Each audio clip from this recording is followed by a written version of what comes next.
ओम श्री राम रामाय नमः। श्री सीतारामचंद्राभ्याम नमः। श्री सद्गुरुदेवभ्यो नमः। ओम हनुमते नमः। श्री नर्मदा देव्यै नमः। बोलिए सियावर रामचंद्र की जय। रामचरितमानस के प्रेमी सज्जनों,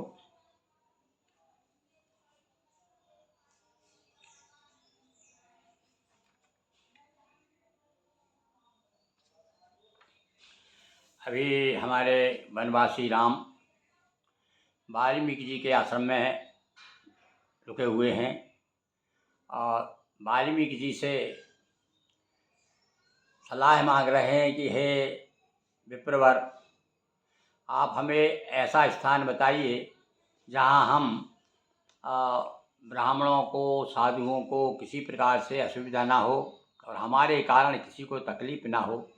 ऐसा कोई स्थान बताइए जहाँ हम पर्णकुटी बना करके अपने पिताजी की, माताजी की आज्ञा का पालन कर सकें। ये जो प्रश्न है, ये प्रश्न एक साधारण मनुष्य का प्रश्न है। एक साधारण मानव जो जंगल में घूम रहा है, वन में वास करना चाहता है और वह है किसी ऋषि से पूछता है। ऋषि त्रिकालज्ञ होते हैं। वाल्मीकि जी ने उनको पहचान लिया और बोले, नहीं, आप नर नहीं हैं, आप नारायण हैं। आप तो ऐसा कीजिए, आपको रहना ही है, आप मुझसे पूछते हैं, आप तो उनके हृदय में निवास करिए जिनकी आँखें, जिनके कान, जिनकी नाक, जिसके पैर, जिनके हाथ, यानी सारी इंद्रियां जिनकी आपकी ओर हो। आपकी ओर हो यानी पैरों से तीर्थ यात्रा करे, आँखों से आपके दर्शन करे, वाणी से आपके गुणानुवाद गाए। जो मतलब कहना चाहिए कि जीवन का अधिकांश समय आपको समर्पित करे और जो यज्ञ हवन इत्यादि कराए, ब्राह्मणों को भोजन, बहुत सारी विशेषताएं बता दी। अंत में इनका फल क्या है बताया। फिर बोले, ये जो भी कुछ करेगा, जो व्यक्ति इस प्रकार से अपने इंद्रियों से लाभ लेगा, उसे आपके प्रति, आपके चरणों के प्रति रति हो जाएगी, प्रेम हो जाएगा। आवत सुमरत आवत हृदय स्नेह, स्नेह आव सुमरत आवत हृदय, यानी आप के प्रति उनका प्रेम हो जाएगा, आपके प्रति प्रेम हो जाएगा। और ये मानव जीवन की अंतिम परिणति क्या है, लक्ष्य क्या है मनुष्य का? बोले, अंतिम लक्ष्य ये है कि बूंद जहाँ से आई है वहाँ समुद्र में विलय हो जाए। आप तो समुद्र हैं और हम लोग बूंद हैं, ये कहना चाहते हैं वाल्मीकि जी।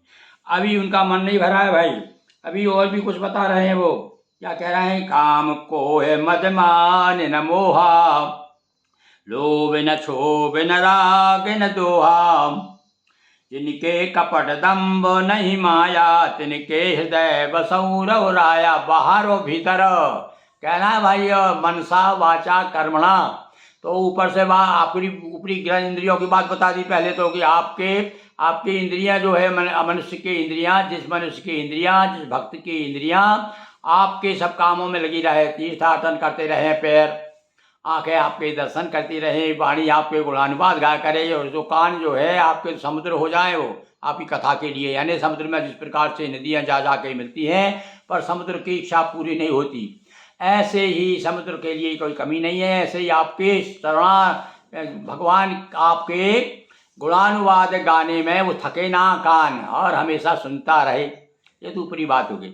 अब भीतर की बात बता रहे हैं। भीतर के कुछ भैया क्या है, हमारे अंदर कुछ विषय विकार हैं। सठ रिपू कहा है, छह दुश्मन हैं हमारे। इंद्रियां तो 5 है इधर, पर दुश्मन 6 हैं।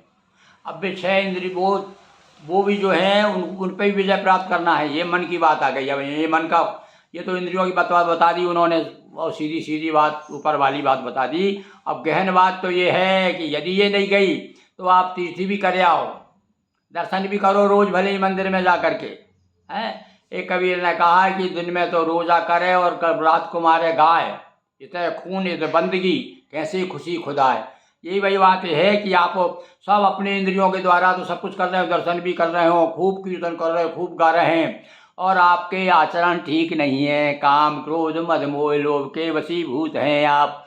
तो कहना चाहते हैं अब वाल्मीकि जी कि वो सब व्यर्थ है, ऊपर दिखावा है। हाँ, थोड़ा वो लाभ तो उससे होगा ही भाई, पर वो पूरा लाभ आप ले नहीं सकेंगे। आप वो उनके हृदय में आप फिर निवास नहीं करेंगे जिनके हृदय में काम, कोह यानी क्रोध, मद, मान, मोह। अरे बड़ा मुश्किल है भैया इनमें से। अब मान सम्मान तो देखो, बड़े बड़े ऋषि मुनि ज्ञानी तपस्वी क्रोधित हो जाए। दुर्वासा है, तुमने ऐसा किया, मुझे प्रणाम नहीं किया।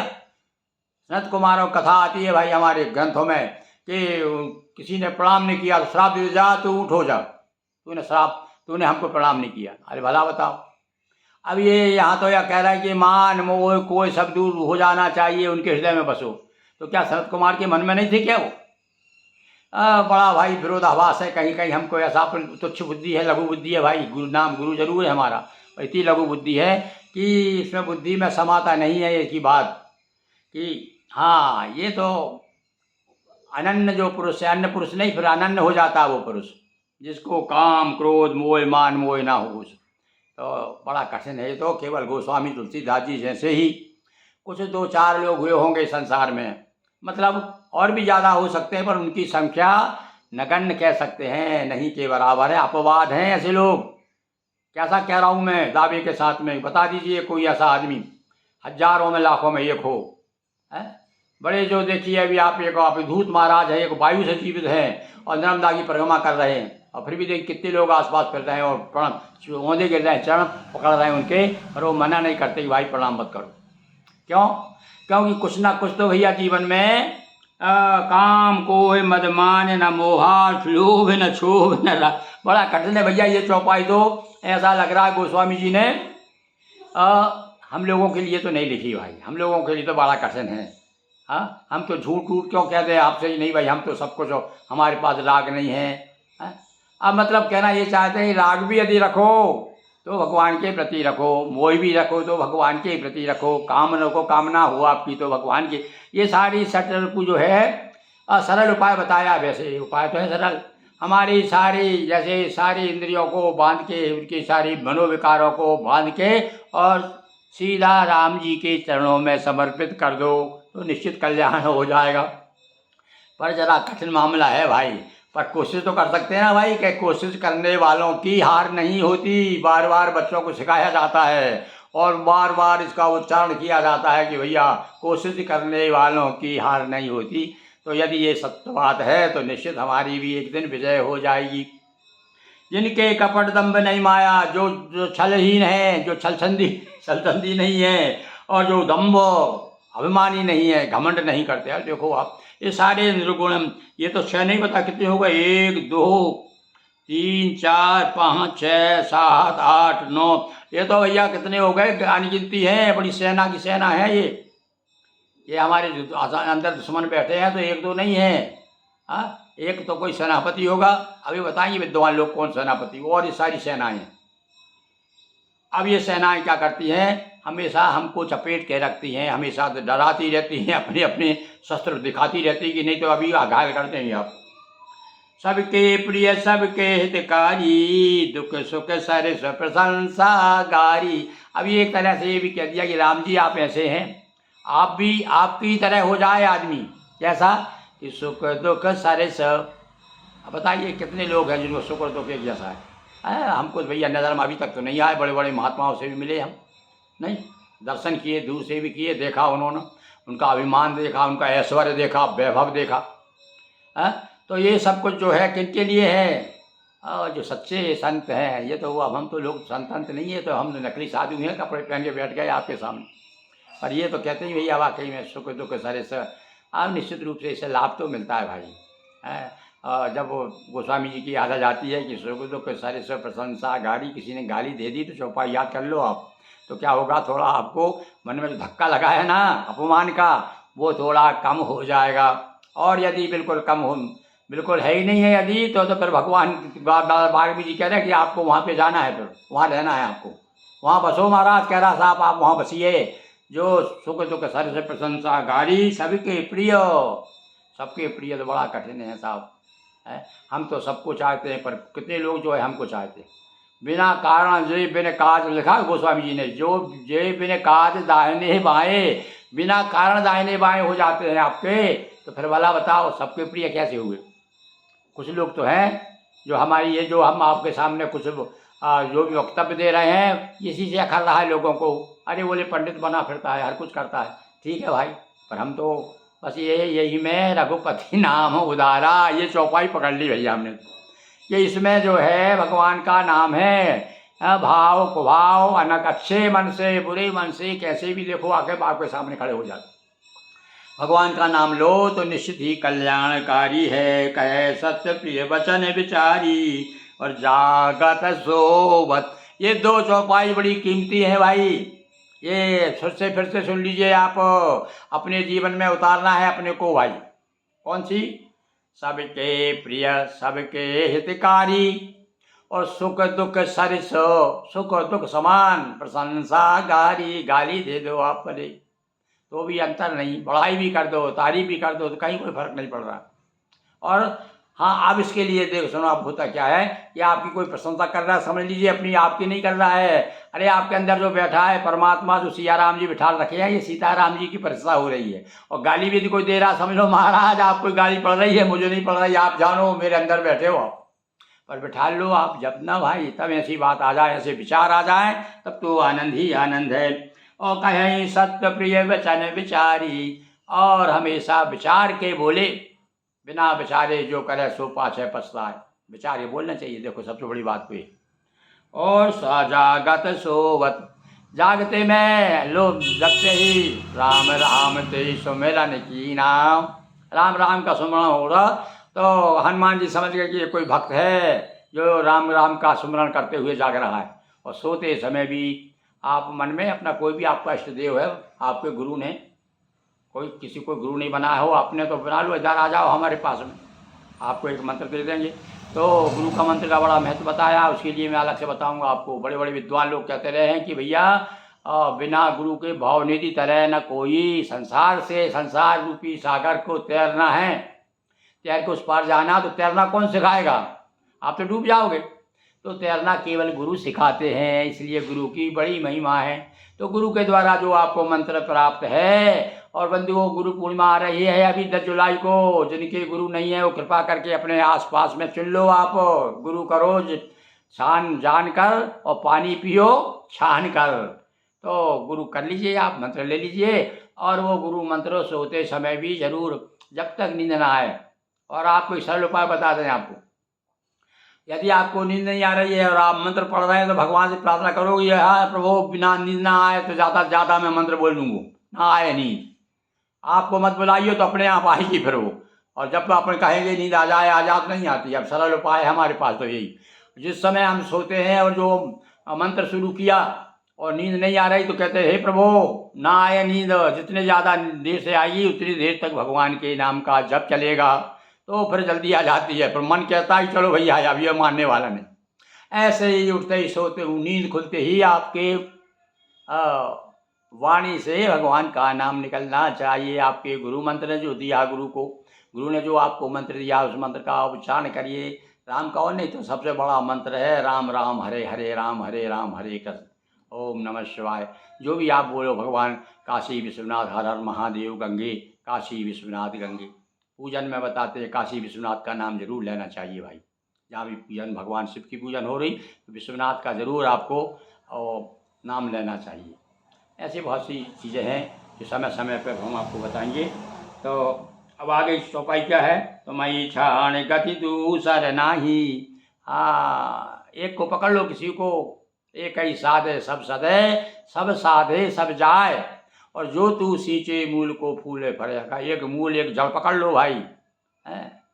अब वो एक हमको वो बहुत सारी, हम जब लोग पढ़ते थे ना तो बताते थे कि एक वो मगर था और एक सियार था, एक लोमड़ी थी। हाँ, वो लोमड़ी पानी पीने गई तो मगर ने पैर पकड़ लिया, तो बड़ी चतुर थी वो, तो उसने जड़ पकड़ एक पेड़ की जड़ तोड़ करके और ले करके जड़ सामने रख दी। अरे मगर मौसी पाँव नहीं पकड़ा जड़ पकड़ी। तो मगर मौसी ने समझा कि अरे हमने तो भैया पाँव नहीं पकड़ा जड़ पकड़ी तो वो पाँव छोड़ करके जड़ पकड़ ली उसने। तो ऐसे ही हमारी स्थिति है, हमने भी क्या है, ये आए थे हम पकड़ने के लिए कौन सा, भगवान के पाँव, और पकड़ लिया सारा का सारा गांव। ये स्थिति हमारी हो गई। तो यहाँ वही कहते हैं कि ये तुम्हें क्षण गति दूसर नाही, और आपको छोड़ करके कहीं दूसरी गति नहीं है उसकी। राम बसहु तिनके मन माही, उनके हृदय में आपका निवास हो। जननी समझा नहीं पर नारी, धनु पराव विषते विष भारी। अब ऊपर व्यवहार बता दिए, आपका व्यवहार भी कैसा हो। ये तो बता दी बात कि आपके मन, आँख, कान, आँख, इंद्रियाँ सब जो है अब भगवान की तरफ जाए, ऐसे काम करें जिससे कि ईश्वर के प्रति आपका प्रेम बढ़े। ये प्रेम बढ़ाने की बात बता दी उन्होंने कि मंदिर आप जाओगे तो क्या होगा उससे, बोले भगवान के प्रति प्रेम बढ़ेगा। कथा सुनेंगे, आपकी व्यथा दूर होगी, भगवान के प्रति आपके गुणानुवाद गाएंगे, आप उनका नाम का उच्चारण करेंगे, श्रवण करेंगे, कीर्तन करेंगे, दर्शन करेंगे। तो ये तो ऊपरी बात बता दी। बस ये सब करते करते भी आपके आचरण भी, अब देखिए अब ये पहली बात आ गई आचरण की। मतलब केवल यही नहीं कह रहे कोई लोग आए क्या क्या रखा है यार, अपना काम ईमानदारी से करो। क्या ईमानदारी से काम करोगे आप? पहले आपके ऊपर वाले जो अपनी इंद्रियां हैं उन इंद्रियों को भगवान की तरफ मोड़िए, ऐसा काम कीजिए ताकि आपके मन में उनके प्रति भाव जगे और प्रेम जगे, रति जगे। तो जे हर सही और जननी समझाने पर नारी। बड़े बड़े भक्त देखे हैं हमने, देखे हैं जो रोज मंगलवार को आके बत्ती चलाते हैं, हनुमान जी परिक्रमा करते हैं और जाकर के उधर गर्लफ्रेंड के साथ घूमते हैं। अरे भैया वो पर हनुमान जी की पूजा का क्या मतलब हुआ? अरे एक ब्रह्मचारी से आप ब्रह्म तेज मांग रहे हैं तो आप ब्रह्मचार्य व्रत आप भी धारण कीजिए। तो हमारे यहाँ इसलिए नवयुवक को जो है शरण हो रहा है, युवा शक्ति का शरण हो रहा है। जरूर ऊपर ऊपर कर रहे हैं तो भैया बार बार करोगे, बार बार करोगे तो ये तो बड़ा मुश्किल है। ये तो हमारा मन पानी की तरह है, पानी बह रहा है, फालतू जा रहा है। रोक दोगे बिजली पैदा करोगे, बांध बांधोगे सिंचाई हो जाएगी उसी से। तो ये मन से सिंचाई करना है, मन रूपी पानी को बांधना है बार बार।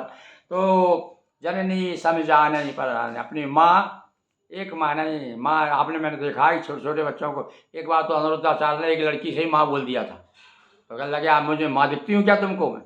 तो ये तो भैया साधु व्यक्ति जब हो जाती है तो हमको चारों तरफ सिया राम में सब जग जानी, और इसी प्रकार से हमारी दृष्टि में सब हमको माँ नजर आती। तो इसलिए क्या पर नारी को, दूसरी की स्त्री को आप माँ मानिए, और धन परा दूसरे का धन पे देख पराई चूपड़ी मत ललचावे जीव, रूखी सूखी खाए के ठंडा पानी पी। ये इसके पीछे बहुत बड़ा, इस वाक्य में ये बहुत बड़ी चौपाई मानना इसको। फिर से सुनिए इसको, आप चिंतन करिए कभी एकांत में बैठ करके, देखिए जो क्या कहा उन्होंने कि देख पराई चूपड़ी मत ललचावे जीव, और रूखी सूखी खाए के ठंडा पानी पी, ताकि ठंडा का आपको ठंडाई बनी रहे, आपके क्रोध ना आए, आपके अभाव में आपको अभाव, कभी कभी क्रोध पैदा, गीता कहती ना कि कामना की पूर्ति नहीं होती तो क्रोध पैदा होता है। तो यहाँ वही शिक्षा मिल रही है कि अभाव है आपको तो भी ठंडा पानी पियो ताकि शांति बनी रहे। जे हर सही पर संपत्ति देखी दुखित हो पर विपत्ति विशेष। ये तो बड़ा कठिन है भाई, है ना कठिन कि पड़ोसी का यदि उन्नति हो रही है तो हमें जलन हो रही। पर यहाँ तो है भैया देखो दूसरे की संपत्ति देख करके, जैसे चंद्रमा चंद्रमा को देख करके समुद्र बढ़ता है, वो उदाहरण दिया है। आगे आप तरफ कान में जाए मिलेगा आपको, और भी कहीं मिलेगा रामायण में उदाहरण दिया गोस्वामी जी ने। दुखित हो या पर संपत्ति विशेषी, और विपत्ति दूसरों को दुखी देख करके दुख हो जाए, दुख हो पर दुख द्रवही संत सुपनीता। दूसरों को दुख देख करके जो द्रवित हो जाता है वह सही संत है। कि नहीं राम तुम प्रिय प्राण प्यारे, तिनके मन शुभ सदन तुम्हारे। और आप हे राम जिनको आप प्राणों से भी प्यारे हैं वहाँ तो आपको रहना ही पड़ेगा, वही आपके सदन है, आपके घर तो वही है। आप हमसे क्या पूछ रहे हो? हमसे पूछ रहे हैं कि कहाँ रहूँ मैं, बताओ ठाव बताओ। तो हमने सारे ठाव नहीं, आपको बहुत सारे गांव बता दिया पूरा कि कहाँ कहाँ आपको रुकना है। इतने गांव में इतनी जगह है, इनमें से जहाँ आपकी इच्छा हो वहाँ रुको, और सब जगह भी आप रुक सकते हो। आप तो एक नहीं, आप तो अनेक हैं। आपके अंदर एक एक दिख रहे हो पर आपके अंदर अनेक विराजमान हैं। स्वामी सखा पितुमातु गुरो जनिके सब तुम तात। और बड़े अच्छे हम गाते भी हैं रोज। अब श्री स्वामी सखा प्रियनाथ हमारे हो, गुरु स्वामी सखा से सब आप है प्रभु हमारे हैं। ये बड़ा प्यारा भजन है उसके ब्रह्मानंद जी का। ये ब्रह्मानंद नाम के महात्मा हो गए, उनके भजन आज भी गांव गांव में गाए जाते हैं और बड़े सुंदर सुंदर भजन हैं। और एक इसी प्रकार से एक गोस्वामी जी हो गए हैं वहाँ पर वृंदावन में, मोहन मोहिनी नाम की एक उनकी पुस्तक है। तो वो तो साहब बचपन में हम गाया करते थे हैं। और देखिए क्या है, उधो उधो उधो जाते हैं कहाँ, ज्ञान देने के लिए जाते हैं गोपिकाओं को। तो क्या कहती हैं गोपिकाएं, क्या कहती हैं, दो पंक्ति सुनिए आप। ये राम जी के प्रति आपकी ऐसी भावना होनी चाहिए। क्या कहती हैं गोपिकाएं, उधो प्रेम चल उधो ज्ञान चल, चा सुहाती नहीं है। उधो ज्ञान चर्चा सुहाती नहीं है, बिना कृष्ण दर्शन के शांति नहीं है। सुनाते हो तुम हमको निर्गुण कहानी, और हमारी समझ बीच आती नहीं है। इतनी सहज भाषा में पूरा का पूरा वेदांत रख दिया है। देखिए, प्रेम हो तो ऐसा प्रेम हो, प्रेम कीजिए तो ऐसा करो जैसे लूटा डोर, और अपना गला बंधाए के लावे पानी बोर। ये प्रेम की महिमा है। तो वाल्मीकि जी ने एक एक बात ऐसे ऐसे बता दी। और बल्कि मैं तो समझता हूँ इसका तो रोज पाठ करना चाहिए भैया। यहाँ से काम कोय मदलून मोयनाथ लोभ न सुन, ये दोहा क्रमांक 130 नोट कर लीजिए। और इसकी चौपाई तो लिख करके अपने उस पर दीवार में लग जाना चाहिए, ये चौपाई है तो। और देखिए अब आप, ये आनंद हो रहा है मुझे। अब ये तब कभी पूरी तरफ से रामायण पढ़ी नहीं, अब आ रहा समझ में कितनी बड़ी बात। और गोस्वामी जी ने ये पूरा प्रकरण जो है सबसे ज़्यादा आत्मीय लग रहा है मुझे। सारा ज्ञान निचोड़ रख दिया है, सारा भक्ति का जो सिद्धांत है वो, एक भक्त के क्या लक्षण हो सकते हैं। देखो सारी गीता को यहाँ पर निचोड़ कर रख दिया है वाल्मीकि जी ने। क्या कहते हैं, स्वामी सखा पितु मात गुरु जनि के सब तुम तात। स्वामी हो सखा हो सब आप ही हो जिन, मन मंदिर तिनके बसौ ये सहित दो भ्रात उनके हृदय में आप निवास करिए। आप यहाँ दोनों भाई दिख गए। अब दोनों भाई ये खड़े थे सामने, तो उन्हें बुरा लग जाएगा लक्ष्मण जी की नहीं कहेंगे तो भाई, तो आप ये दोनों भाई उनके हृदय में निवास करिए। बोलिए सियावर रामचंद्र की जय। रक्षरम पदम भ्रष्टम मात्रा हीनम भवेत् क्षमताम देव प्रसीद परमेश्वर। बोलिए सियावर रामचंद्र की जय। हर हर महादेव शंभो।